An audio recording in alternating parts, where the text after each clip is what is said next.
तो ये मत समझना कि तेरी शादी हो गई है तो तू मुझसे बच गई। तेरा वो हश्र करूंगी मैं जिससे तेरा इंसानियत पे से भरोसा उठ जाएगा। आरोही के पास चुपचाप सुनने के अलावा कोई चारा भी नहीं था। अब वहां जाकर कोई नाटक ना करना। जब तक तेरा पति विक्रम मुझे कॉन्ट्रैक्ट नहीं दे देता तब तक। अगर तेरी वजह से कुछ भी गड़बड़ हुई तो तू तेरी माँ का चेहरा कभी नहीं देख पाएगी। आरोही ने अपने पिता की बात भी सुन ली। सौतेली बहन और पिता के बाद अब बारी थी सौतेली माँ की। देख बेटा, वहां जाके हमें भूल मत जाना, हाँ? और ससुराल में जो कुछ भी मिले ना तुरंत हमें भेज देना, वरना तुझे तो पता ही है क्या हाल होगा, है ना बच्चे? शादी के बाद आरोही अपने पति विक्रम के अंधेरे कमरे में गई। सिर्फ एक लाल रोशनी में विक्रम बेड पर लेटा था तो आरोही उसका चेहरा देखकर हैरान रह गई। वो बहुत खूबसूरत चेहरा था, जैसा लोग कहते थे, बिल्कुल उसके उलट। और आरोही को उसने कुछ पेपर दिए। ये देख आरोही हैरान रह गई। आप हाँ, यही है मेरा असली चेहरा और मैं अपने पैरों पर खड़ा हो सकता हूं। ये लो, इन पेपर्स पर साइन कर दो। ये क्या है? हमारी शादी का कॉन्ट्रैक्ट, 100 दिनों का। कॉन्ट्रैक्ट? शादी का? मैं कुछ समझी नहीं। हाँ, कॉन्ट्रैक्ट। इतना सरप्राइज होने की जरूरत नहीं है, क्योंकि ये बात तुम भी जानती हो कि तुमने ये शादी ना मुझसे प्यार के लिए की है, ना मैंने तुमसे। तो साइन करने में कोई प्रॉब्लम नहीं होनी चाहिए। और हाँ, फिक्र मत करो, हमारा ये कॉन्ट्रैक्ट पूरे होते ही मैं तुम्हें इतनी दौलत दूंगा कि तुम्हारी बाकी की जिंदगी बहुत ही ऐशो आराम में कटेगी। क्यों कर रहे हैं आप ये? तुम्हारी इस बात का जवाब नहीं देना चाहता मैं। और हाँ, तुमने मेरे बारे में लोगों से सही सुना। जो इंसान मुझे ज्यादा समझ नहीं आता वो इस दुनिया में ज्यादा दिन टिकता नहीं। Just sign these. डराने की कोशिश कर रहे हैं आप मुझे? कोई जरूरत नहीं है। पेपर साइन करना है ना, मैं कर देती हूँ, लेकिन डर के नहीं, अपनी मर्जी से करती हूँ। और आपने बिल्कुल सही कहा, मुझे भी आपसे शादी नहीं करनी थी, लेकिन जब ये रिश्ता आया मुझे हाँ कहना पड़ा, आपसे शादी करनी पड़ी। इसलिए मुझे कोई रकम देने की जरूरत नहीं है, मैं अपना पेट खुद पाल सकती हूँ।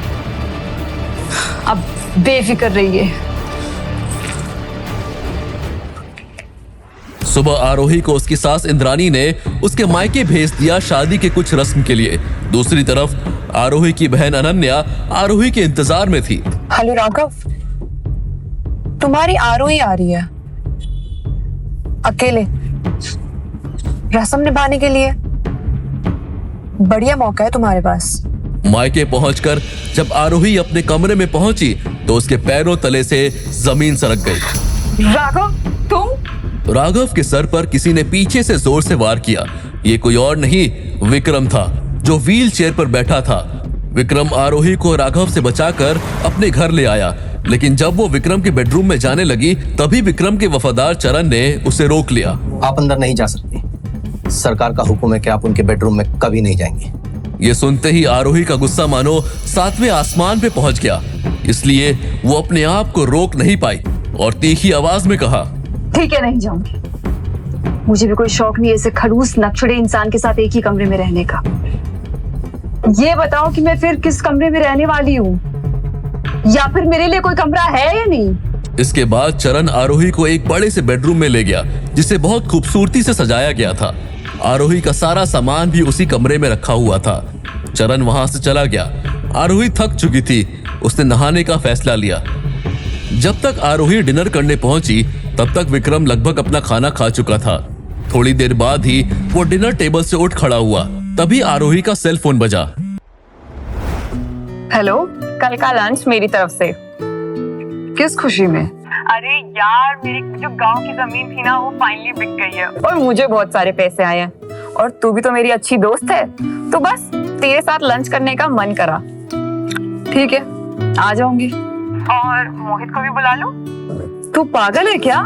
पागल मैं नहीं, तू है जो तुझे इतने टाइम से पता नहीं कि वो तुझसे कब से और कितना प्यार करता है। मेरी शादी हो गई है। हाँ हाँ मुझे पता है तेरी शादी हो गई है, और मुझे ये भी पता है कि तुझसे ये शादी जबरदस्ती करवाई गई है। रिश्ता तो अनन्या के लिए आया था ना। देख, तू मोहित को बुला लेना, लेकिन मैं नहीं आऊंगी। तुम दोनों साथ में लंच कर लेना, ठीक है? अरे यार तू तो बुरा मान गई यार। अच्छा ठीक है, नो मोहित, सिर्फ तू और मैं। कल आ जाइयो हार्ट ऑफ इटालियंस में 1 o'clock। ओके बाबा, ठीक है। आरोही अगले दिन ठीक 1 बजे हाउस ऑफ इटालियंस पहुंच गई। पूजा आरोही को लेकर अपने रिजर्व टेबल तक पहुंची तो वहां एक प्रेमी जोड़ा खुले आम रोमांस करने में लगा हुआ था, इसलिए आरोही ने उन्हें टोकते हुए कहा, अभी आप लोगों का हो गया हो तो ये टेबल खाली कर दीजिए, अभी हमारी बुकिंग है। और इतना सुनते ही वो प्रेमी जोड़ा अलग हुआ। लेकिन जैसे ही उनके चेहरे पर आरोही की नजर पड़ी तो मानो उसके पैरों तले से जमीन ही खिसक गई। वो चौंकते हुए बोल पड़ी, उत्कर्ष, साक्षी, तुम लोग?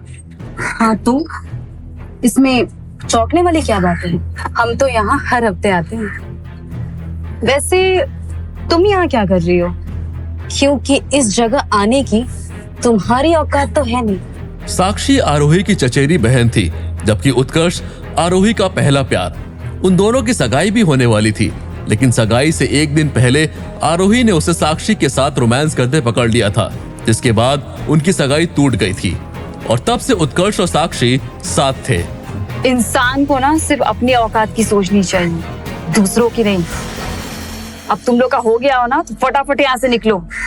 दिस इज आवर टेबल, हमने रिजर्व की है। मैनेजर ने उत्कर्ष और साक्षी को टेबल खाली करने को कहा तो उत्कर्ष भड़क उठा। तू मुझे यहाँ से उठ के जाने को कह रहा है? मुझे भूल गया है क्या?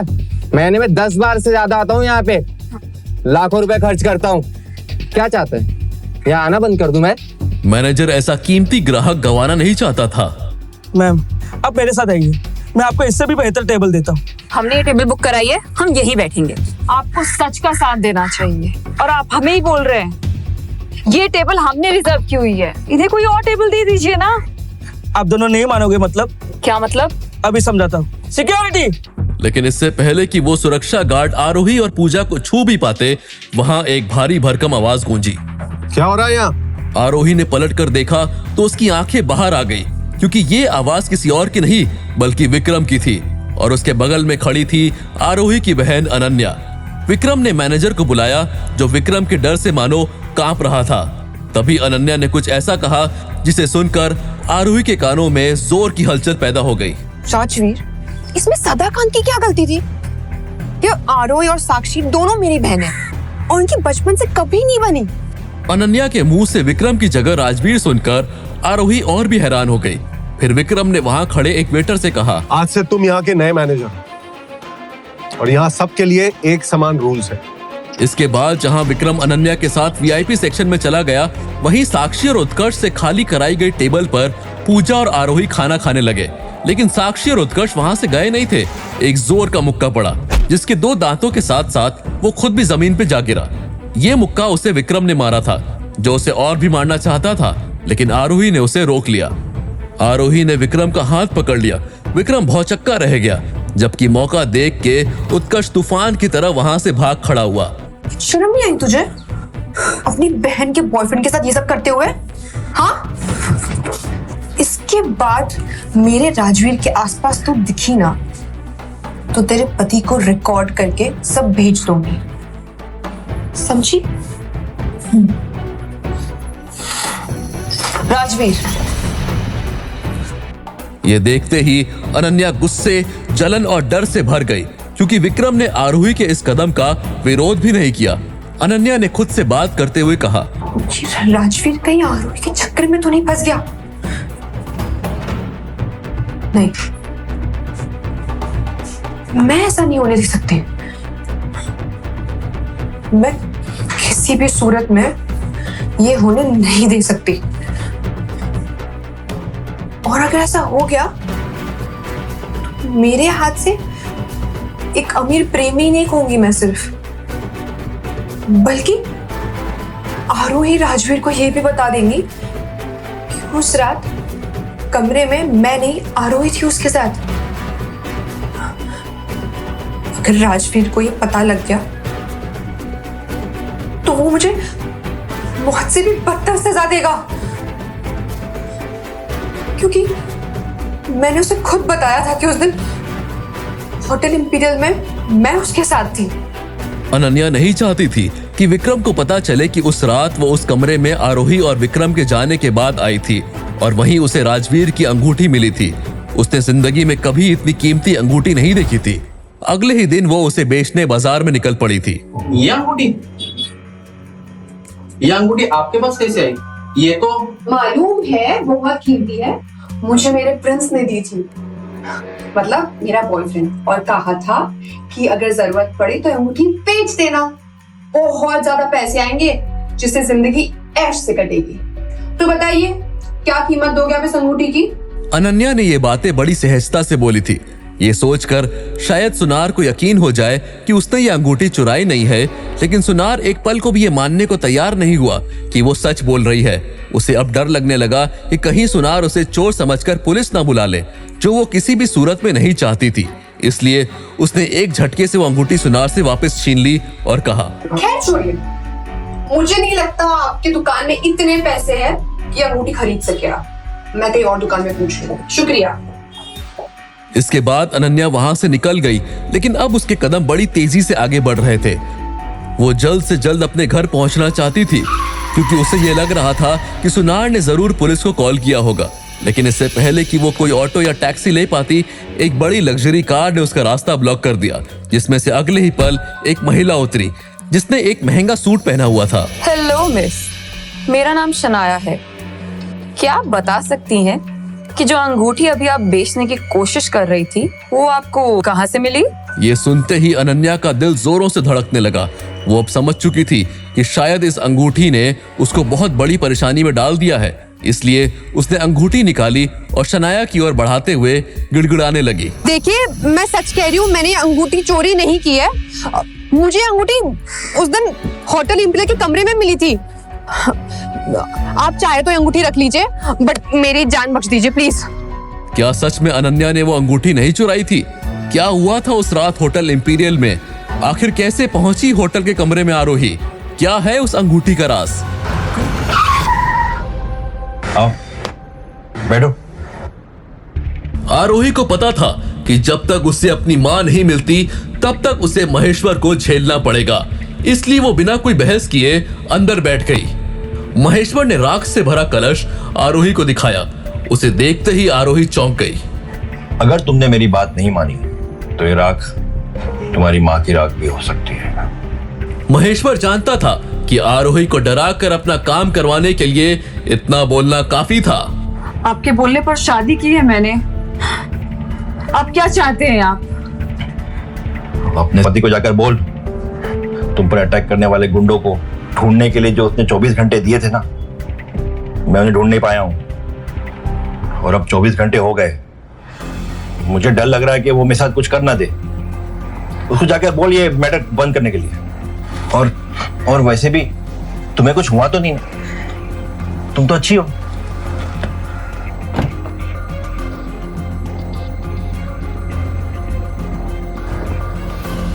अगर तुम अपनी माँ को सलामत देखना चाहती हो तो जो मैं कहूंगा वो तुम्हें करना होगा।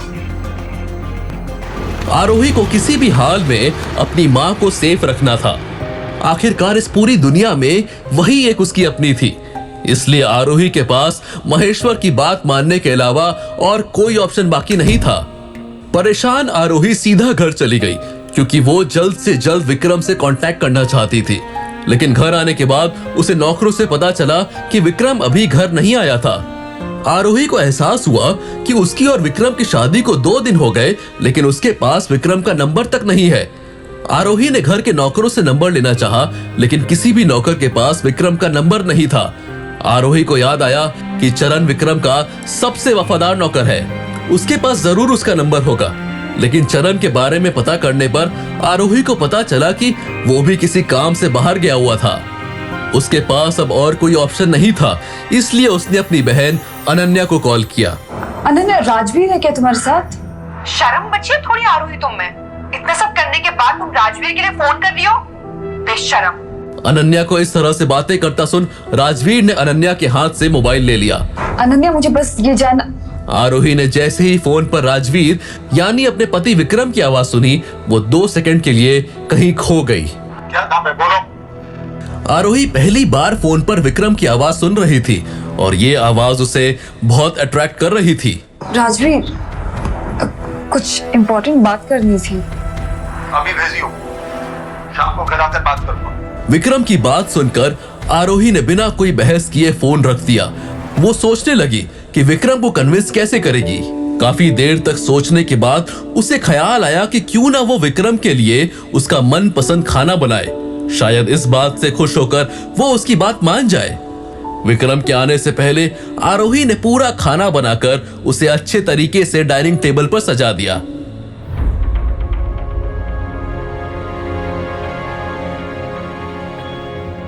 विक्रम जैसे ही घर आया तो उसे खाने की खुशबू आने लगी।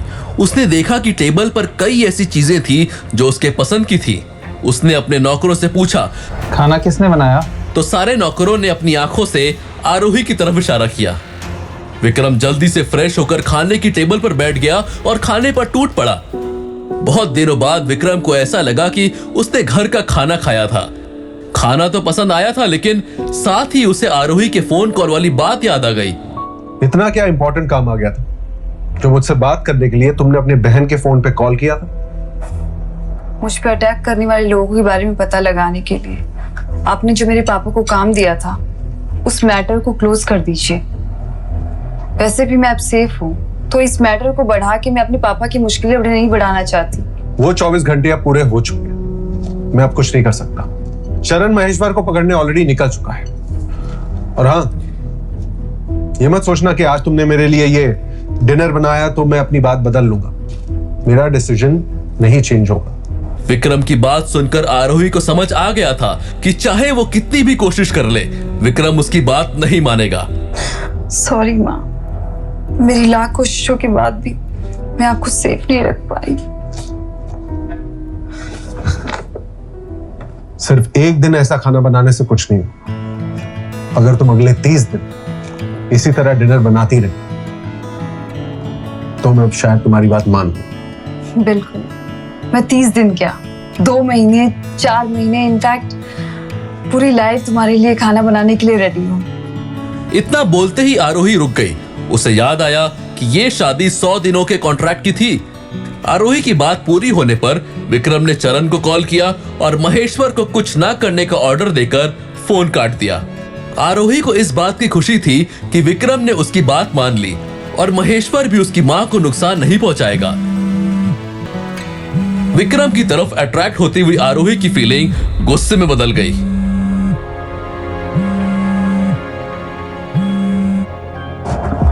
हेलो, मैंने तुम्हें कितनी बार बोला है ऐसी कभी भी मुझे कॉल मत किया कर।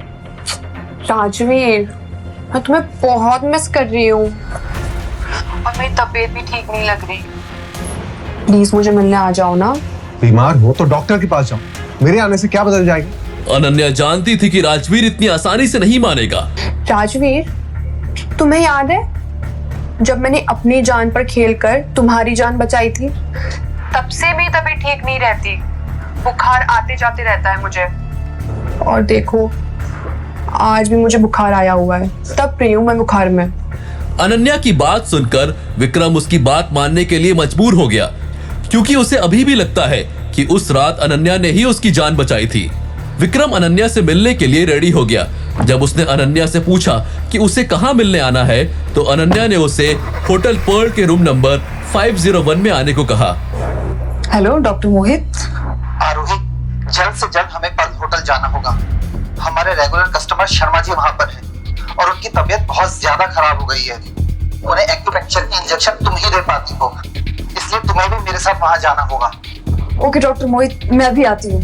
आरोही अपने काम को लेकर बहुत सीरियस थी, क्योंकि वो किसी का एहसान लेना पसंद नहीं करती थी और यही काम उसके लिए एक इनकम का जरिया था। आरोही इस बात से अनजान थी कि उसका पति विक्रम और अनन्या भी इसी होटल में मिलने वाले थे। आरोही ने मोहित से पेशेंट का रूम नंबर पूछा तो मोहित ने बताया कि वो 502 में रुके हुए हैं। दोनों सीधा पेशेंट के पास गए। अपने काम में एक्सपर्ट आरोही ने अच्छी तरह से पेशेंट की ट्रीटमेंट की। इंजेक्शन के लगते ही पेशेंट की हालत में थोड़ा सुधार आया।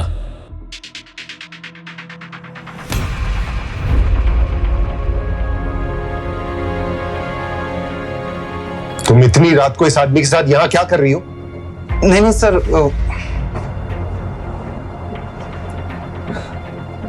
हर कोई एक जैसा नहीं होता और न ही एक ही मकसद से कहीं आता है। आप जो यहाँ करने आए थे, मैं वो करने तो यहाँ बिल्कुल नहीं आई थी। आरोही के मन में कई बातें चल रही थी। अभी थोड़ी देर पहले बैठकर मेरे साथ खाना खा रहे थे और अभी मेरी बहन के पास आ गए। उसे बुरा भी लग रहा था और गुस्सा भी आ रहा था। हालांकि उसे पता था कि विक्रम से सफाई मांगने का उसके पास हक बिल्कुल नहीं है।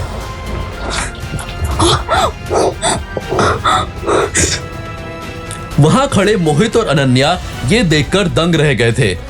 उन्हें कुछ समझ नहीं आ रहा था कि आखिर आरोही के लिए राजवीर इतना कंसर्न क्यों हो जाता है। मुझे नीचे उतारो, मैं खुद चलकर जा सकती हूँ। इतनी चोट भी नहीं आई है मुझे कि मैं खुद चल ना पाऊँ। विक्रम आरोही की बातों को अनसुना करते हुए कार पार्किंग एरिया में खड़ी अपनी गाड़ी की तरफ बढ़ता गया। विक्रम को गाड़ी की तरफ आता देख ड्राइविंग सीट पर बैठी लेडी स्वर्णा ने कार का डोर अनलॉक कर दिया। स्वर्णा भी विक्रम की ड्राइवर थी। विक्रम आरोही को कार के बैक सीट पर बैठाकर उसके पैर में लगी चोट को देखने लगा। आरोही विक्रम की बात नहीं सुन रही थी, इसलिए विक्रम ने थोड़ा चिढ़ते हुए कहा, तुम्हें कितनी बार बताया है कि जब तक वो कॉन्ट्रैक्ट लागू है तुम्हें उसी हिसाब से रहना होगा। आज से, इनफैक्ट अभी से तुम जहां भी जाओगी मुझे बताकर जाओगी। आप मेरे फ्रीडम को मुझसे छीन रहे हैं। मैं इस तरह गुलामी नहीं कर सकती। अब चाहे कॉन्ट्रैक्ट में आपने कितने भी क्लॉज लगाए हों, मैं नहीं मानने वाली, क्योंकि मैं कल ही आपसे डिवोर्स ले लूंगी। वैसे भी आप अपनी गर्लफ्रेंड से शादी करने वाले थे ना, तो अब आपको ज्यादा वेट नहीं करना पड़ेगा। आरोही की बात सुनकर विक्रम के चेहरे पर एक स्माइल आ गई।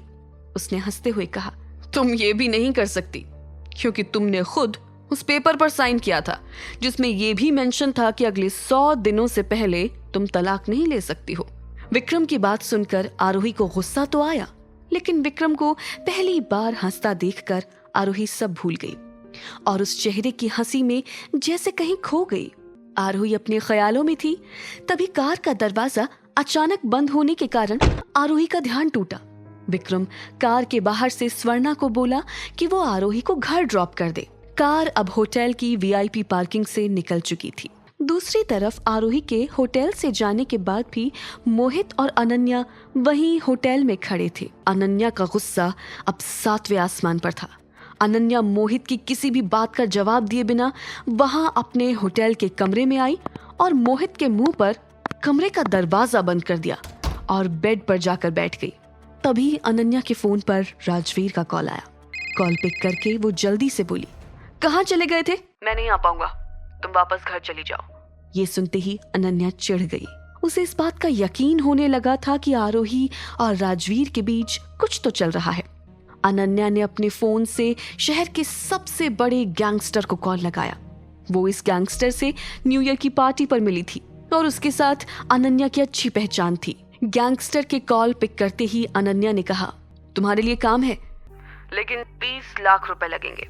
वो लड़की अब विक्रम की वाइफ है। ऐसे में उसकी वाइफ को मारने का रिस्क लूंगा तो मेरी जान को भी खतरा हो सकता है। 10 लाख से ज्यादा नहीं दूंगी। काम हो जाने पर मुझे कॉल करना। इतना बोलकर अनन्या ने आगे का प्लान बताकर फोन काट दिया। अगली सुबह आरोही जब फ्रेश होकर अपने कमरे से बाहर आई तो उसने देखा कि विक्रम का स्टडी रूम खुला था। विक्रम के स्टडी रूम में जाने की परमिशन किसी को नहीं थी। बिना किसी काम के चरण भी वहां नहीं जाता था। ऐसे में कमरा खुला देखकर आरोही को लगा कि विक्रम आ गया होगा, इसलिए वो स्टडी रूम की तरफ गई। कमरे में कोई नहीं था, लेकिन वहां चेयर पर एक नेकलेस पड़ा हुआ था, ठीक वैसा ही जैसा आरोही को उसकी माँ ने दिया था। वो नेकलेस उसके बर्थडे वाली रात वाले हादसे के बाद से नहीं मिल रहा था। बिल्कुल वैसा ही नेकलेस देखने के बाद आरोही उसे ठीक से देखने के लिए स्टडी रूम के अंदर जाने लगी तो चरण ने उसका हाथ पकड़कर बाहर खींच लिया और बोला, ऐसे आपका हाथ पकड़ने के लिए माफी चाहता हूँ मैडम, लेकिन सरकार के इस कमरे में जाने की इजाजत किसी को नहीं है। आप क्यों उनके गुस्से का शिकार होना चाहती हैं? चरण ने अभी अपनी बात पूरी की ही थी, तभी आरोही के फोन पर अननोन नंबर से कॉल आया। उसने कॉल पिक किया तो दूसरी तरफ से आवाज आई, आरोही, मैं बोल रही हूँ अनन्या। तुम्हारी माँ घर आ गई है और बार बार तुम्हारा नाम लेकर तुमसे मिलने की जिद कर रही हैं। अगर हो सके तो तुम जल्दी घर आ जाओ। वो भागकर बाहर गई। उसे लगा कि जितनी जल्दी वो अपनी माँ के पास पहुंच जाए, इसलिए जैसे ही उसे अपने घर के बाहर एक कैब दिखी, वो बिना कुछ सोचे उसमें बैठ गई। गाड़ी में बैठते ही आरोही ने देखा कि ड्राइवर उसकी तरफ देखकर एक भयानक हंसी हंस रहा था और अगले ही मिनट उसने एक रुमाल पर केमिकल डालकर आरोही के नाक पर रखकर उसे बेहोश कर दिया। उसके बाद ड्राइवर उसे एक पुराने खंडहर में ले गया, जहां रस्सी से उसके हाथ पैर बांध दिए। कुछ देर बाद आरोही के मुंह पर एक जग पानी फेंकते हुए उसे होश में लाया। कितने टाइम से तुम्हारा पीछा कर रहा हूं। पागल हो गए हो तुम? क्योंकि तुम शायद भूल गए हो कि अब मैं किसकी बीवी हूँ। उस बीमार इंसान से मुझे क्या डरना। अब मैं जैसा बोल रहा हूँ वैसा करो। उसने कुछ सोचकर नाटक करते हुए गैंगस्टर से कहा, देखो, मैं अभी मरना नहीं चाहती, इसलिए मेरे पास तुम्हारी बात मानने के अलावा और कोई ऑप्शन नहीं है। लेकिन मेरे हाथ खोलोगे तभी तो मैं तुम्हारी बात मान पाऊंगी। आरोही के मुंह से ये बात सुनकर गैंगस्टर खुश हो गया और उसने आरोही के हाथ पैर खोल दिए। हाथ पैर खोलते ही चुपके से पर्स से एक्यूपंक्चर का इंजेक्शन निकालकर गैंगस्टर के पेट में लगा दिया। इंजेक्शन के लगते ही गैंगस्टर जमीन पर गिर गया। अपने बॉस को ऐसे बेहोश देखकर वहां उसके साथ खड़े 2 गुंडे आरोही पर हमला करने दौड़े, पर आरोही ने खुद को बचाते हुए उन दोनों को भी इंजेक्शन लगा दिया। उसने अपने बैग से मोबाइल निकाला और पुलिस का नंबर डायल किया। बेहोशी की दवा जो गैंगस्टर ने उसे सुंघाई थी और चाकू लगने की वजह से आरोही खुद को संभाल नहीं पाई और पुलिस से कॉल कनेक्ट होने से पहले वहीं जमीन पर बेहोश होकर गिर गई। विक्रम अपनी गाड़ी में बैठकर एक बहुत ही जरूरी मीटिंग के लिए शहर से बाहर जा रहा था। इस मीटिंग के लिए विक्रम ने 2 साल तक लगातार मेहनत की थी। गोल्डन ग्रुप, जिसके साथ वो मीटिंग के लिए जा रहा था, भारत के सबसे बड़े वेंचर कैपिटल ग्रुप्स में से एक था। मीटिंग से ठीक 3 मिनट पहले विक्रम गोल्डन ग्रुप के हेडक्वार्टर्स के बाहर पहुंच चुका था। विक्रम गाड़ी से उतरने ही वाला था कि एकदम से उसका फोन बज उठा। उसे चरण का कॉल आ रहा था। उसने उसका कॉल तुरंत उठा लिया। जो भी है जल्दी बताओ, मीटिंग के लिए लोग वेट कर रहे हैं। सरकार, ये आरोही मैडम के बारे में है। दरअसल उन्हें एक कॉल आया था तो वो जल्दबाजी में घर से निकल गई। मुझे लगा कि वो अपने किसी पेशेंट की इमरजेंसी ट्रीटमेंट के लिए गई होंगी, पर काफी देर तक जब नहीं लौटी तो मैंने उनके क्लिनिक जाकर पूछा, मगर वहां तो पता चला कि ऐसी कोई इमरजेंसी थी ही नहीं। मैंने तुरंत आरोही मैडम को कॉल किया, लेकिन उनका फोन तब से नॉट रीचेबल आ रहा है। मैंने उनकी लास्ट लोकेशन का पता लगाने की कोशिश की तो किसी वेयरहाउस की लोकेशन बताई। सर, पता नहीं क्यों ऐसा लग रहा है कि कुछ बुरा हुआ है। मुझे लगता है मैडम। इससे पहले कि चरण अपनी बात पूरी कर पाता, विक्रम ने स्वर्णा से कहा, गाड़ी घुमाओ, और फोन पर कहा, चरण मुझे वेयरहाउस की लोकेशन भेजो। कहकर उसने कॉल काट दिया। विक्रम तुरंत गाड़ी से उतरा और लात मारकर वेयरहाउस का दरवाजा तोड़ दिया। स्वर्णा भी उसके पीछे गई। अंदर जाते ही उसने देखा कि आरोही एक लाश की तरह वहां जमीन पर पड़ी है। उसके आसपास 3 और लोग बेहोश पड़े हैं। वो सीधा उसके पास गया और उसका सर अपनी गोद में रख के सबसे पहले उसने उसकी हार्ट बीट चेक की। यहाँ का माहौल देखकर तो किडनैपिंग लग रही है सर। विक्रम की नजर एक्यूपंक्चर की सुइयों पर पड़ी। लगता है आरोही ने अपने आप को बचाने के लिए ये सुइयां इन गुंडों को चुभा दी, पर किसी चीज के वार से वो बेहोश हो गई। पर कोई आरोही को किडनैप क्यों करेगा? जल्दी से जल्दी गाड़ी से फर्स्ट एड किट लेकर आओ। जैसे ही स्वर्णा फर्स्ट एड किट लेकर आई, विक्रम ने तुरंत आरोही के हाथ पे लगा घाव साफ किया और उस पर दवाई लगाई। उसके बाद वो आरोही को उठाकर गाड़ी की तरफ ले गया। उसने आरोही को पिछली सीट पर लेटाया और खुद उसका सर अपनी गोद में रखकर बैठ गया। आरोही ने उसे कस के पकड़ लिया और बेहोशी में कहने लगी, मैं तुमसे बहुत प्यार करती हूँ, मुझे कभी छोड़ के मत जाना माँ। ये कह के उसने विक्रम को और कस के पकड़ लिया। घर पहुंचते ही विक्रम आरोही को अपनी गोद में उठाकर अपने कमरे तक ले गया और बिस्तर पे सुला दिया। फिर वो बिस्तर के पास जाके बैठ गया और जैसे दुआ करने लगा कि आरोही उठ जाए। इतने में चरण दरवाजे पे आया और बोला, सरकार, जिन लोगों ने आरोही मैडम को किडनैप किया था उन्हें उठा लाया हूँ। बेसमेंट में बेहोश पड़े, फिलहाल कुछ नहीं। जी सरकार, कह के चरण चला गया। विक्रम वहीं आरोही को देखते हुए बैठा रहा। थोड़ी देर में आरोही को होश आया। उसने तुरंत फोन उठाया और अनन्या को कॉल किया। कौन बोल रहा है? अनन्या ने फोन उठाते ही पूछा। मुझे पता था तू बहुत ही ज्यादा घटिया इंसान है, पर इतनी गिरी हुई हरकत करेगी ये मैंने कभी नहीं सोचा था। किस बारे में बात कर रही हो तुम? अनन्या, तू भी जानती है कि मैं क्या बात कर रही हूँ। मैंने पिछले महीने ही तुझे उस गुंडे के साथ देखा था जिसने मुझे मारने की कोशिश की। अपनी लाइफ की हर प्रॉब्लम का ब्लेम मुझ पे डालना छोड़ दे आरोही, कुछ नहीं मिलेगा इससे। और फोन काट दिया। तुम्हें कैसे पता चला कि ये सब अनन्या ने किया है? 14 सालों से जानती हूँ मैं उसे। थोड़ी देर वेट करते हैं, वो गुंडे होश में आएंगे तो उनसे पूछताछ करते हैं, सब सच पता चल जाएगा। चलो चल के खाना खा लेते हैं, चोट और दवाइयों के कारण वीकनेस आ रही होगी, विक्रम ने आरोही से कहा। और फिर वो उसे डिनर टेबल तक ले गया। तुम बेहोशी में बार बार अपनी माँ का नाम ले रही थी। मुझे लगता है तुम्हारी अपनी फैमिली से बनती नहीं है। फिर ये वो मेरी सौतेली माँ है। मेरी सगी माँ को सालों पहले मेंटल फैसिलिटी में डाल दिया था। कुछ महीनों पहले वो गायब हो गई।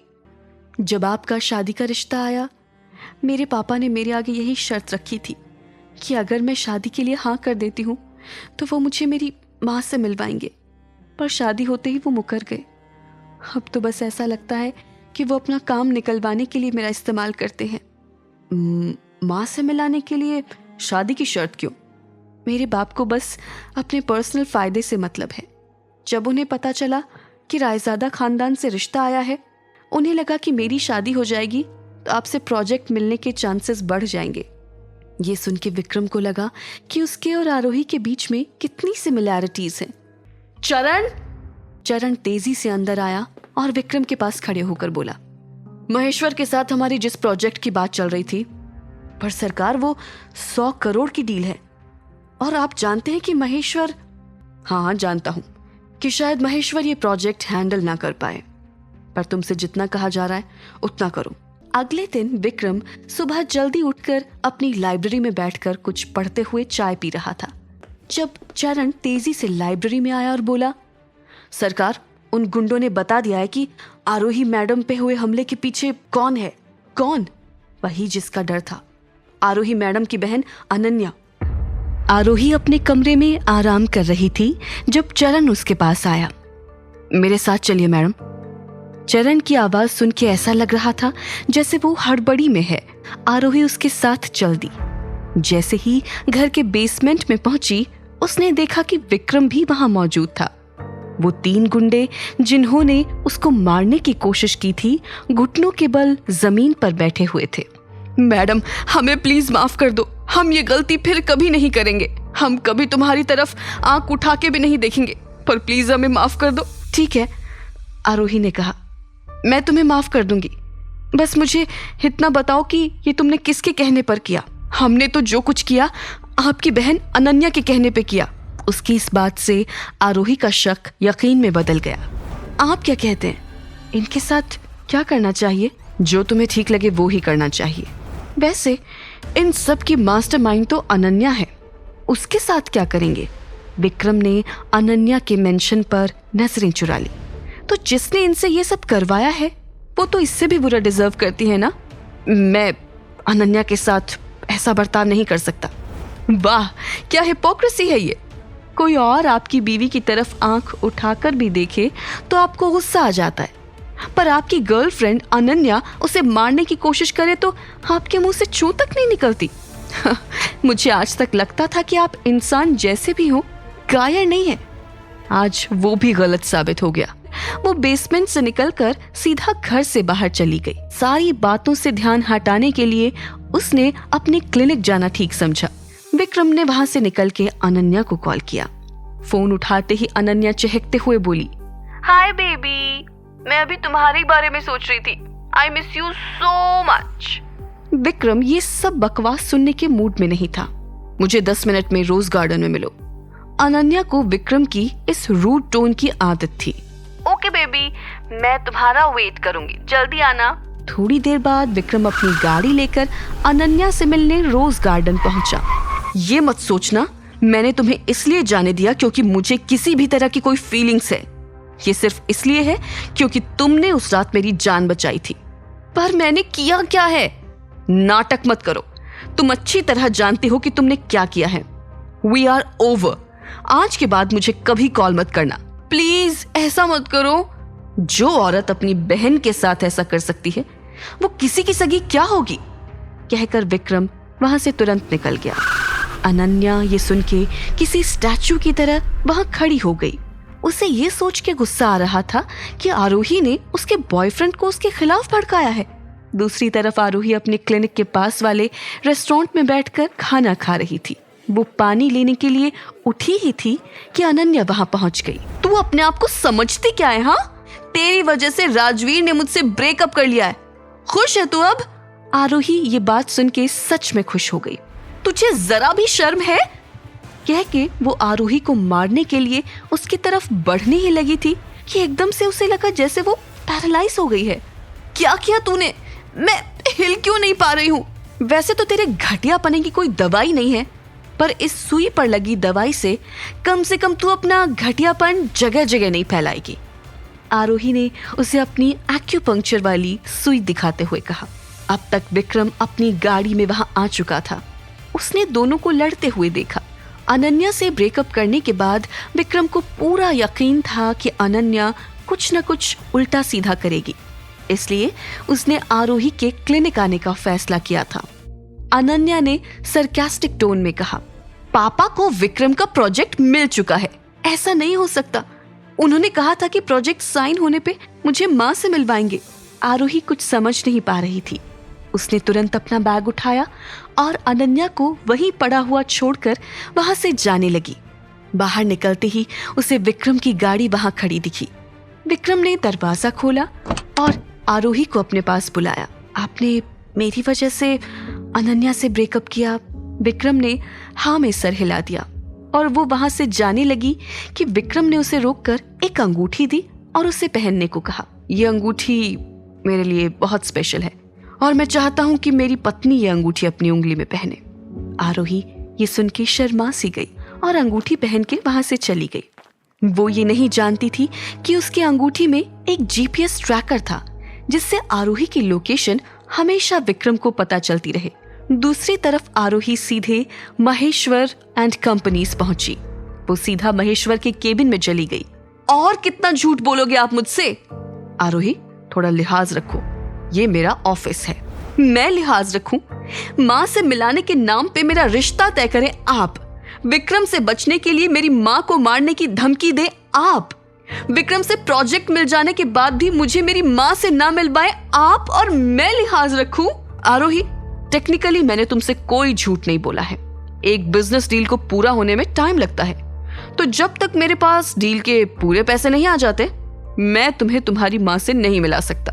मेरा हो गया है आपकी झूठ सुन सुन के। अरे मैं कैसे मान लूं कि आप अब भी झूठ नहीं बोल रहे हैं? ठीक है, मैं तुम्हें तुम्हारी माँ से मिलवा दूंगा ताकि तुम श्योर हो जाओ कि वो सही सलामत मेरे पास है, पर तुम उसे अपने साथ तभी ले जाओगी जब मेरी डील पूरी हो जाएगी, ठीक है? उसने तुरंत हाँ में सिर हिला दिया। ठीक है, मैं आज ही तुम्हें तुम्हारी माँ से मिलवा दूंगा, लेकिन फिलहाल तुम बाहर जाओ और थोड़ा वेट करो, मैं अपनी मीटिंग खत्म करके आता हूँ। आरोही के बाहर जाते ही महेश्वर मीटिंग रूम से निकलकर अपने ऑफिस के कैबिन में गया और अपनी पत्नी सुधा को कॉल करके वहां बुला लिया। क्या तुम पागल हो गए हो? अगर आरोही अपनी माँ से मिल लेगी तो उसे वो राज पता चल जाएगा। 14 साल से इस राज को राज बनाए रखने में हमारे कितने पैसे खर्च हुए। उस आरोही की माँ को पागल साबित करके पागल खाने भेजना इतना आसान नहीं था। अरे मेरी माँ, थोड़ा धीरे बोलो, मैं भी कोई कच्चा खिलाड़ी नहीं हूँ। जब तक हमारा मकसद पूरा नहीं हो जाता मैं सच को बाहर नहीं आने दूंगा। इतना बोलकर महेश्वर बाहर चला गया। कार पार्किंग में एक काली कार महेश्वर के पास रुक गई। महेश्वर ने आरोही से कहा, अगर अपनी माँ से मिलना चाहती हो तो जैसा मैं बोल रहा हूँ वैसा ही करो। सबसे पहले अपना फोन ऑफ कर लो। अगर मुझे पता चला कि तुमने थोड़ी सी भी चालाकी की है तो उसी वक्त तुम्हारी माँ से मिलने का सपना टूट जाएगा।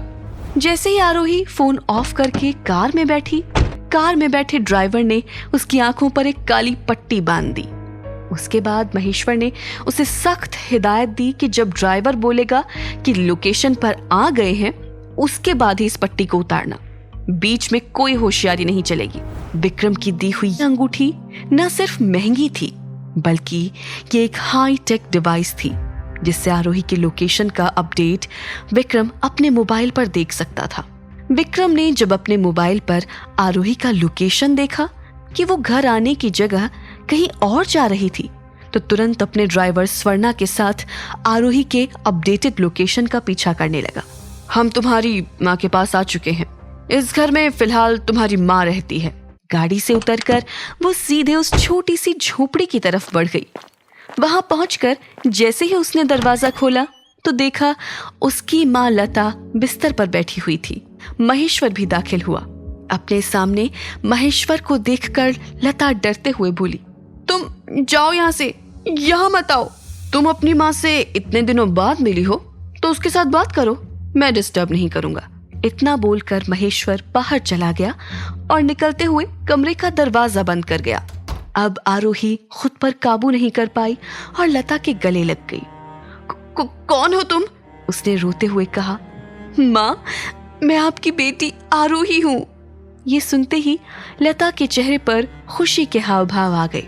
उसने कसकर अपनी बेटी आरोही को पकड़ लिया और रोने लगी। आरोही, कोई दरवाजा नॉक कर रहा है। ये तुम्हारे पापा होंगे। डरो मत, वो तुम्हें या मुझे कोई नुकसान नहीं पहुंचाएंगे। वो पक्का हम दोनों को लेने यहाँ आए होंगे।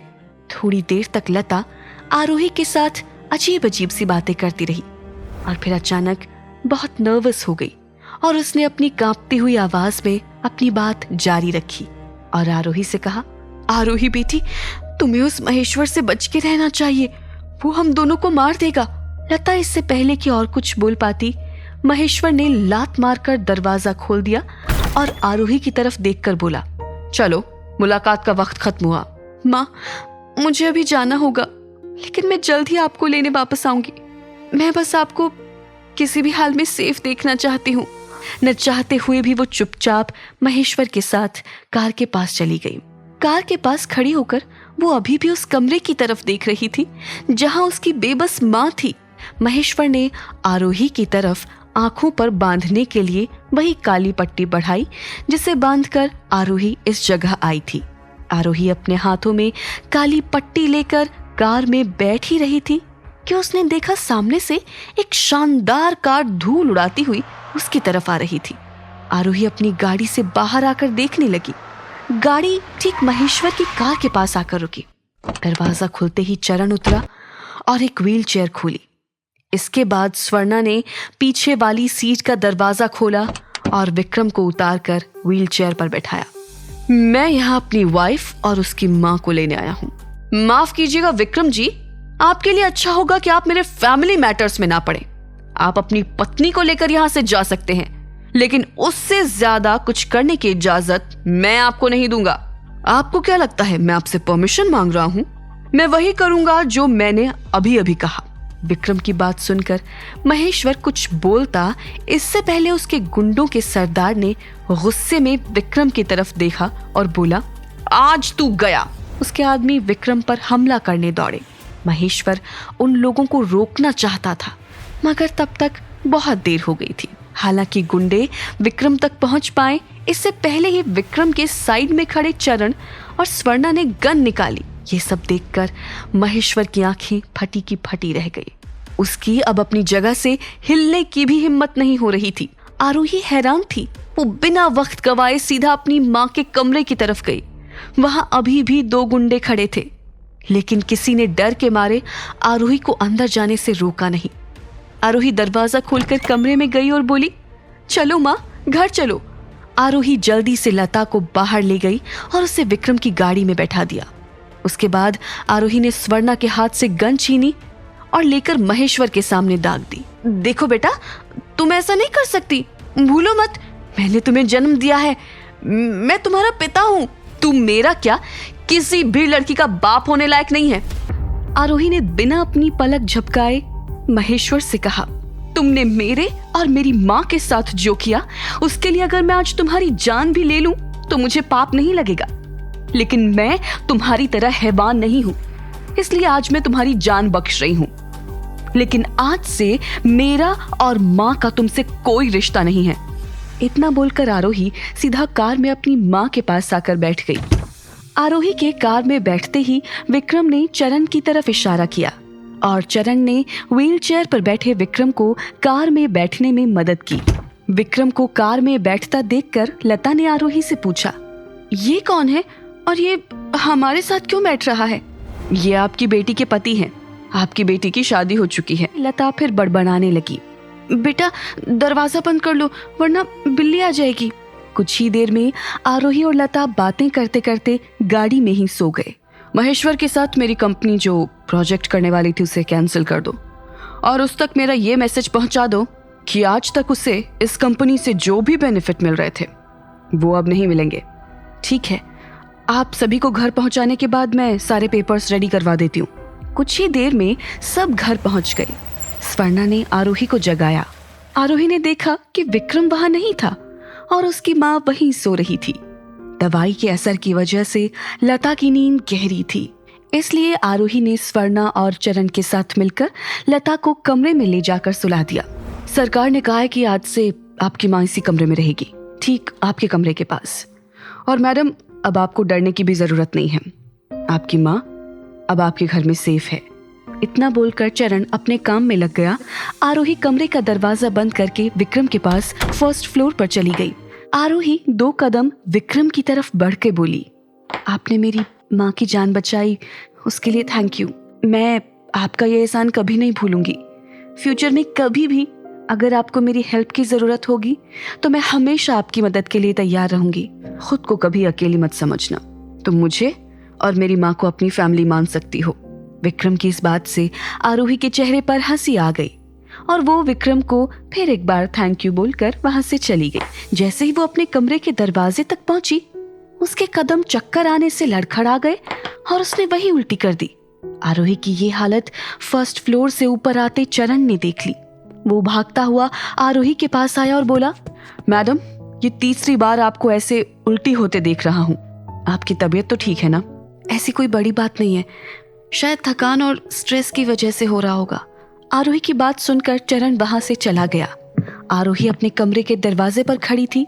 उसने देखा कि विक्रम अपने कमरे में जाने की जगह अपने स्टडी रूम में जा रहा था। उसने वहां जाकर दरवाजा अंदर से बंद कर दिया। विक्रम स्टडी रूम में रखे उसी नेकलेस को देख रहा था जो उस रात उस लड़की के पास से मिली थी जिसने उसकी जान बचाई थी।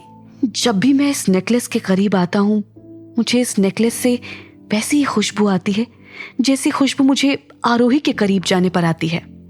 अनन्या ने कहा कि उसने उस रात मेरी जान बचाई थी, लेकिन पता नहीं क्यों मेरा मन ये मानने को तैयार ही नहीं होता। विक्रम अभी भी ये सब सोच रहा था कि तभी किसी ने स्टडी रूम का दरवाजा नॉक किया। कम इन। इसी के साथ दरवाजा खोलकर चरण दाखिल हुआ। सरकार, बुरा न मानो तो एक बात बोलूं? सरकार, आपने कई बार मैडम की मदद की, उनकी जान बचाई, यहाँ तक कि उनकी माँ की जान बचाकर उन्हें भी घर ले आए। इन सबको देखते हुए साफ पता चलता है कि आपको आरोही मैडम की बहुत परवाह है। आप आरोही मैडम के साथ ये कॉन्ट्रैक्ट वाली शादी खत्म कर दो। आरोही मैडम से बोल देना कि वो 100 दिनों वाला कॉन्ट्रैक्ट एक झूठ था और आप दोनों सही में पति पत्नी हो हमेशा के लिए। चरण की ये बातें सुनकर विक्रम ने कोई जवाब नहीं दिया और उसे बाहर जाने के लिए बोल दिया। उसके जाने के बाद विक्रम चरण की बातों पर गौर करता हुआ आरोही के बारे में सोचने लगा। विक्रम कमरे में खड़ा मुस्कुरा रहा था। तभी कमरे के दरवाजे पर उसने एक लंबे हैंडसम आदमी को खड़ा देखा। आलोक भैया, आप यहाँ कब आए? तुम तो अपने भाई की ड्यूटी जानते हो। अभी भी एक मिशन पर हूँ जिसकी वजह से फोन यूज नहीं कर सकता, इसलिए तुम्हें उस दिन भी इन्फॉर्म नहीं कर पाया था और आज भी बिना बताए आ गया। लेकिन थैंक गॉड तुम आज मुझे मिल गए। ये बोलते हुए आलोक की नजर नेकलेस पर गई। मैं 3 दिन पहले जब तुमसे मिलने आया था तब तुम्हें ढूंढता हुआ इस कमरे में आया तो ये नेकलेस मुझे यहाँ मिली। मुझे ये काफी जानी पहचानी लग रही थी। उस दिन तो मुझे ठीक से याद नहीं आ रहा था, लेकिन बाद में जब याद आया तो मैंने सोचा तुम्हें बता दूं। दरअसल ये नेकलेस हमारे सूर्यकांत जी की थी, जिसने मरने से पहले इस नेकलेस को उस लेडी को दे दिया था जिसने उनकी एक बार जान बचाई थी। वो उनसे बहुत प्यार करते थे, लेकिन काम के कारण सूर्यकांत जी को कुछ दिन के लिए कहीं बाहर जाना पड़ा, और जब वो वापस आए तो उस औरत ने किसी और से शादी कर ली थी और उसकी एक बेटी भी थी। उसके बाद सूर्यकांत जी ने कभी शादी नहीं की, लेकिन मरते समय बोलकर गए कि अगर कभी ऐसा कुछ हो कि उस लेडी की बेटी हमसे मिले तो उससे शादी कर लेना। ये सूर्यकांत जी की आखिरी इच्छा थी। ये भगवान का इशारा है कि तुम इस नेकलेस वाली लड़की से मिले और उसने तुम्हारी जान बचाई। अपने सूर्यकांत जी की आखिरी इच्छा पूरी करने के लिए और उस लड़की के एहसानों का बदला चुकाने के लिए तुम्हें उससे शादी कर लेनी चाहिए। आलोक ने ये कहा ही था कि उसका फोन बजा। सॉरी यार, एक अर्जेंट काम आ गया है, जाना पड़ेगा, बाद में मिलता हूँ। विक्रम के लिए सूर्यकांत की आखिरी इच्छा भी बहुत इंपॉर्टेंट थी। कुछ सोचते हुए उसने अपना मोबाइल उठाया और अनन्या को कॉल करके पूछा, कहाँ हो तुम? तरफ अनन्या ने विक्रम को उसी सिटी हॉस्पिटल के बाहर मिलने बुलाया था, जहां आरोही चेकअप के लिए आई थी। अनन्या ने हॉस्पिटल के बाहर आकर अपने चेहरे को मेकअप की मदद से थोड़ा बीमार जैसा बना लिया, ताकि वो राजवीर की सहानुभूति हासिल कर पाए। थोड़ी देर बाद एक सुंदर लिमिटेड एडिशन कार अनन्या के सामने आकर रुक गई, जिससे अनन्या का बॉयफ्रेंड बाहर आया। अनन्या खुशी खुशी राजवीर के पास गई और उसने कहा, राजवीर, कल जब हमारी लड़ाई हो गई थी उसके बाद से मैं बहुत दुखी थी और इसलिए तब से कुछ खाया भी नहीं, जिसके कारण मेरी तबीयत खराब हो गई थी, इसलिए मैं हॉस्पिटल आई हुई थी। मैंने अपनी बहन के साथ जो किया उसकी वजह से क्या तुम अभी भी यही सोचते हो कि मैं बुरी लड़की हूँ? अगर तुम्हें भी ऐसा लगता है तो मेरे जीने की कोई वजह ही नहीं रह जाएगी। मैं अभी अपनी जान दे दूंगी। अनन्या के इतने रोने से और उसकी जान लेने की बात से विक्रम को कोई खास फर्क नहीं पड़ रहा था, लेकिन सूर्यकांत के साथ अनन्या का कनेक्शन होने के कारण वो उसे मरने भी नहीं दे सकता था। विक्रम ने अनन्या का ध्यान भटकाते हुए अपनी जेब से वो नेकलेस निकाला और अनन्या से पूछा, क्या तुम इस नेकलेस को जानती हो? सच बताना, क्योंकि अगर तुमने झूठ बोला तो मुझसे बुरा कोई नहीं होगा। तुम ऐसा सोच भी कैसे सकते हो कि मैं तुमसे झूठ बोलूंगी? ये नेकलेस मेरा है, जो मुझे मेरी माँ ने दिया था। इसे मैं हमेशा पहने रखती थी, लेकिन जिस रात मैंने तुम्हारी जान बचाई थी उसके बाद से ही मुझे नहीं मिल रहा था। अनन्या की बात सुनकर न जाने क्यों विक्रम के चेहरे पर एक उदासी छा गई, इसलिए उसने नेकलेस को अपनी जेब में वापस रखते हुए अनन्या से कहा, शादी की डेट वही होगी जैसा मैंने पहले कहा था। आज से 96 दिन बाद हमारी शादी होगी। मेरी तुमसे एक रिक्वेस्ट है, क्यों ना शादी से पहले हम एंगेजमेंट करके एक रिलेशन में बन जाएं? ऐसा करने से मुझे इस रिलेशनशिप में थोड़ा सेफ फील होगा। ठीक है, हमारी एंगेजमेंट कल होगी, जगह और टाइम मैं बाद में बता दूंगा। तुम यहाँ क्या कर रही हो? ये सुनते ही विक्रम भी पीछे अनन्या की तरफ मुड़ा। उसने देखा कि आरोही अपने हाथ में एक पेपर लिए वहां खड़ी थी। विक्रम और आरोही अपनी जगह पर खड़े एक दूसरे को देख रहे थे। तभी अनन्या दौड़कर आरोही के पास गई। उसने आरोही का हाथ पकड़कर झूठे आंसू बहाते हुए कहा, आरोही, मैंने तुम्हारे साथ जो किया उसके लिए मुझे माफ कर दो। तुम्हें पता है, मेरी इस हरकत की वजह से राजवीर भी मुझसे बहुत गुस्सा था, लेकिन बाद में उसे लगा कि मैंने अपनी इनसिक्योरिटी में आकर ये सब किया था, तो उसने मुझे न सिर्फ माफ कर दिया बल्कि शादी के लिए भी प्रपोज किया। तुमने सुना ना, कल हमारी एंगेजमेंट है। मैं तुम्हें अभी इनवाइट कर देती हूँ, तुम जरूर आना। अनन्या ने जब अपनी बात खत्म की तो उसकी नजर आरोही के दूसरे हाथ में पकड़े पेपर पर गई। उसने आरोही से पूछा कि वो क्या है, तो आरोही बिना कोई जवाब दिए जल्दबाजी में वहां से जाने लगी। तेजी से चलने के कारण आरोही का पैर थोड़ा स्लिप हुआ। पैर स्लिप होने के कारण आरोही के हाथ से वो पेपर गिर गया। अनन्या ने जल्दी से जाकर उस पेपर को उठा लिया। आरोही, तुम प्रेग्नेंट हो? अच्छा, इसलिए तुम यहाँ सिटी हॉस्पिटल आई थी। क्या ये सच है? अगर हाँ तो कैसे, बताओ मुझे। इस रिपोर्ट पर मेरा नाम लिखा है, इसलिए रिपोर्ट तो मेरी ही है। और शायद आप भूल रहे हैं कि आप कल मेरी बहन के साथ एंगेजमेंट कर रहे हैं, तो आप उस पर ध्यान दीजिए। मैं अपनी पर्सनल बातें आपको क्यों बताऊं? अनन्या की बात पूरी भी नहीं हुई थी कि विक्रम ने उसे अपनी आंखों से घूर कर चुप करा दिया और वहां से चला गया। अपने बॉयफ्रेंड की नजरों में तो मैंने आरोही की पूरी इमेज खराब कर दी है, लेकिन अभी मेरा काम पूरा नहीं हुआ है। ये न्यूज मैं खुद आरोही के पति को दूंगी। आरोही भी घर के लिए निकल गई थी। उसने एक कैब रोकी और उसमें बैठ गई। घर आकर सबसे पहले वो अपनी माँ के कमरे में गई। कमरे का दरवाजा बंद करके जैसे ही वो पीछे मुड़ी, उसने देखा कि विक्रम उसके सामने खड़ा था। मैं विक्रम हूँ, तुम्हारा पति। तो क्या अब तुम मुझे एक्सप्लेन करोगी? हम दोनों हस्बैंड वाइफ हैं, लेकिन ये तो आप भी जानते हैं कि हमारे बीच कभी ऐसा कुछ हुआ ही नहीं। इससे ये बात तो क्लियर है कि ये आपका बच्चा नहीं है। इससे ज्यादा मैं आपको क्या एक्सप्लेन करूं? वैसे भी कल आपकी एंगेजमेंट है, आप उस पर फोकस करें तो ज्यादा अच्छा होगा। मैं ये बात बिल्कुल बर्दाश्त नहीं करूंगा कि मेरी वाइफ किसी और के बच्चे की माँ बने। शादी के अगले दिन ही मुझे पता चला कि मेरे पति का अफेयर मेरी ही बहन के साथ चल रहा है, और इस कॉन्ट्रैक्ट को खत्म करने के बाद आप उससे शादी भी करेंगे। यहाँ तक कि एंगेजमेंट की डेट फिक्स हो गई। आपके हिसाब से ये सारी बातें जस्टिफाइड हैं और बस मेरा प्रेग्नेंट होना गलत है। वैसे भी हमारे बीच कुछ नहीं था और ना कभी होगा। कुछ दिनों की बात है, फिर हमारे रास्ते अलग होंगे। मैं किसी भी हाल में अपने बच्चे को कुछ नहीं होने दूंगी।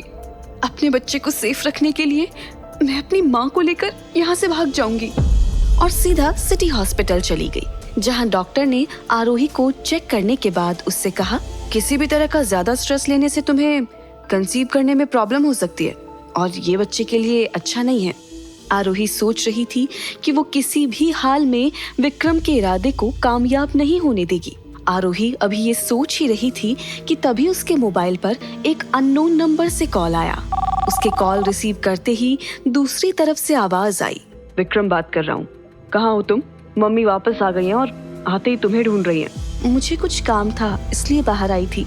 इतना बोलकर उसने फोन काट दिया और घर के लिए निकल गई। घर पहुंचकर आरोही ने देखा कि उसकी माँ लता और विक्रम की माँ इंद्राणी दोनों फर्स्ट फ्लोर की लॉबी में बैठे खुशी खुशी बातें कर रही थी। तुम्हारी माँ के साथ बातें करके मुझे अच्छा लगा। हाँ, इनकी बातें थोड़ी उल्टी सीधी थी जो मुझे थोड़ी कम समझ आई, पर पता नहीं क्यों मुझे ऐसा लग रहा है कि मैं इन्हें पहले से जानती हूँ। क्या मैं आपको जानती हूँ? भूल गए आप? अभी हमने अपना रिश्ता बनाया था जिसमें हम दोनों बहनें हैं और मैं आपकी बड़ी बहन हूँ। विक्रम भी वहीं व्हीलचेयर पर बैठा इन तीनों की बातें सुन रहा था और खुद से बातें करते हुए बोला, आज बहुत दिनों बाद ये घर थोड़ा घर जैसा लग रहा है। ये सब सिर्फ आरोही के कारण पॉसिबल हो पाया। इस ख्याल से उसके चेहरे पर छोटी सी स्माइल आ गई। वो बस आरोही की तरफ देख रहा था। आरोही को विक्रम की माँ ने एक पेंडेंट निकाल कर दिया और कहा, इसे पहन लो, भगवान तुम्हारी रक्षा करेंगे। बिना कुछ बोले उसने पेंडेंट पहन लिया। थोड़ी देर तक तीनों औरतों ने बातचीत की। अगली सुबह जब उसकी आंख खुली तो विक्रम बेड पर नहीं था। अपने बेड से उठकर आरोही जल्दी से तैयार होकर नीचे जा रही थी कि इंद्राणी ने उसे रोका और नाश्ते के लिए बोला, लेकिन आरोही ने मना कर दिया क्योंकि उसे क्लिनिक जाने के लिए लेट हो रहा था। आरोही ने डिसाइड किया कि वो आज ही अपनी माँ को लेकर वहाँ से चली जाएगी। आरोही घर से निकली, लेकिन क्लिनिक न जाकर वो सीधा एक ज्वेलरी स्टोर पर गई। ज्वेलरी स्टोर पर जाकर उसने ज्वेलर को अपनी अंगूठी दिखाते हुए कहा, मुझे इसे बेचना है, इसके कितने पैसे मिल जाएंगे? इसकी कीमत का आप अंदाजा नहीं लगा सकती, और अगर उन्हें पता लग गया कि आप इस अंगूठी को बेचने यहाँ आई हैं, तो वो मेरी जान ले लेंगे। इतना बोलकर ज्वेलर ने आरोही को अपने स्टोर से जाने के लिए बोल दिया। आरोही उस अंगूठी को लेकर कई स्टोर पर गई, लेकिन सब ने उस रिंग को खरीदने से मना कर दिया। आरोही रिंग को लेकर एक आलीशान होटल के बगल के स्टोर में गई। वहाँ से भी उसे वही जवाब मिला, लेकिन जब वो स्टोर से निकल रही थी तब उस स्टोर के मालिक ने आरोही से कहा, ये रिंग कोई ज्वेलर नहीं ले सकता, लेकिन इस बगल के आलीशान होटल में किसी बड़े अमीर आदमी की एंगेजमेंट हो रही है और वो यहाँ रिंग लेने आया था, लेकिन उसे कोई रिंग पसंद नहीं आई। आपके पास जो रिंग है वो काफी महंगी है। आप उस होटल में जाके उस आदमी को ये रिंग बेच सकती हैं, शायद वो आपकी रिंग खरीद पाए। आरोही रिंग लेकर अंदर गई। उस बड़े से हॉल में स्टेज पर लड़का और लड़की खड़े थे जिनकी एंगेजमेंट होने वाली थी। आरोही उनके पीछे खड़ी थी, इसलिए उन दोनों का चेहरा अभी तक नहीं देख पाई थी। आरोही ने स्टेज की तरफ अपने कदम बढ़ाते हुए कहा, एक्सक्यूज मी सर, वो आप। इससे पहले आरोही कुछ बोल पाती, उसके पैर के नीचे से जमीन खिसक गई। उसकी आंखें फटी की फटी रह गई। तभी एक लड़की की आवाज आई, आरोही, मुझे नहीं लगा था कि मेरी उस हरकत के बाद तुम मुझे माफ करके यहाँ एंगेजमेंट में आओगी। आरोही के कानों में आवाज तो जा रही थी, लेकिन उसकी आंखें अभी भी वहां खड़े हैंडसम से लड़के पर थी, जो कोई और नहीं उसका पति विक्रम था, जो आज राजवीर बनकर उसकी बहन अनन्या से एंगेजमेंट करने आया था। तुम दोनों को एंगेजमेंट के लिए कांग्रेचुलेशंस। आरोही रोती हुई वहां से जाने लगी, तभी अचानक उसके सामने उसका एक्स बॉयफ्रेंड उत्कर्ष आ गया। उसने आरोही के आंसू पोंछने की कोशिश की तो आरोही 2 कदम पीछे होकर वहां से जाने लगी। आरोही, मैं तुमसे अभी भी प्यार करता हूँ। जब भी वो साक्षी मेरे पास आती है, मुझे सिर्फ तुम्हारा ख्याल आता है। देखो, तुम्हारे पापा महेश्वर ने कहा था कि एक बार मेरी शादी साक्षी से हो जाएगी तो वो मुझे अपने बिजनेस का कुछ हिस्सा देंगे। मुझे उस साक्षी के साथ रहना नहीं है। बस एक बार बिजनेस मेरे हाथ आ जाए तो मैं उसे तलाक दे दूंगा और तुम्हारे बीमार पति के मर जाने के बाद हम दोनों शादी कर लेंगे। तुम्हें एक ही बात कितनी बार समझानी पड़ेगी। आरोही का बैलेंस बिगड़ गया और वहीं जमीन पर गिर गई। आरोही की हालत देखकर विक्रम को बहुत गुस्सा आया। उसने दांत पीसते हुए उत्कर्ष को जोर का चांटा मारा। इसके बाद वो उत्कर्ष को पीटने लगा। मारपीट की आवाज सुनकर सारे गेस्ट उस जगह पर आ गए। उत्कर्ष को मारने के बाद जमीन पर गिरी आरोही को विक्रम ने अपनी गोद में उठाया और उसी होटल के कमरे में ले गया। क्या अनन्या और विक्रम की एंगेजमेंट हो जाएगी? क्या माँ को लेकर भाग जाएगी आरोही?